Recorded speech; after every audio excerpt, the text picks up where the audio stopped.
PCOD ഉള്ള ആളുകളുടെ വീട്ടുകാരോടും അവരുടെ കൂടെ ഉള്ളവരോടൊക്കെ കൂടിയാണ്. PCOD എന്ന് പറയുന്നത് ഒരു ഓവറിയിൽ വരുന്ന ഒരു സിസ്റ്റ് എന്നതിലുപരി ഇത് ഒരുപാട് തരത്തിലുള്ള ബുദ്ധിമുട്ടുകൾ ഉണ്ടാക്കുന്ന, മാനസികവും ശാരീരികവുമായിട്ടുള്ള ഒരുപാട് തരത്തിലുള്ള ബുദ്ധിമുട്ടുകൾ ഉണ്ടാക്കുന്ന ഒരു അസുഖമാണ്.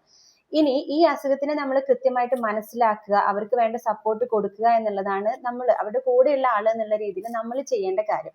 പലതരത്തിലുള്ള ബുദ്ധിമുട്ടുകൾ അവർ നേരിട്ടേക്കാം, മാനസികമായിട്ടും ശാരീരികമായിട്ടും ഒരുപാട് പിരിമുറുക്കങ്ങളിലൂടെ അവർ കടന്നു പോകുന്നുണ്ടാവാം. അതിൽ വേണ്ട സപ്പോർട്ട് കൊടുക്കുക എന്നുള്ളതാണ് നമുക്ക് അവർക്ക് വേണ്ടി ചെയ്യാൻ പറ്റുന്ന ഏറ്റവും പ്രധാനപ്പെട്ട കാര്യം.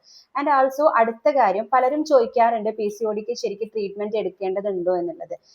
PCOD എന്ന് പറയുന്നത് ഒരു ലൈഫ് സ്റ്റൈൽ റിലേറ്റഡ് അസുഖമാണെങ്കിലും ഇത് ഒരുപാട് പ്ലെയിൻസിൽ എഫക്ട് ചെയ്യുന്ന അസുഖം ആയതുകൊണ്ട് ഇതിനെ നമ്മൾ പ്രോപ്പർ ആയിട്ട് ട്രീറ്റ് ചെയ്തിട്ടില്ലെങ്കിൽ ഫാറ്റി ലിവർ, ഡയബറ്റിസ് പോലുള്ള അസുഖങ്ങളിലേക്ക് ഇത് പോകാം.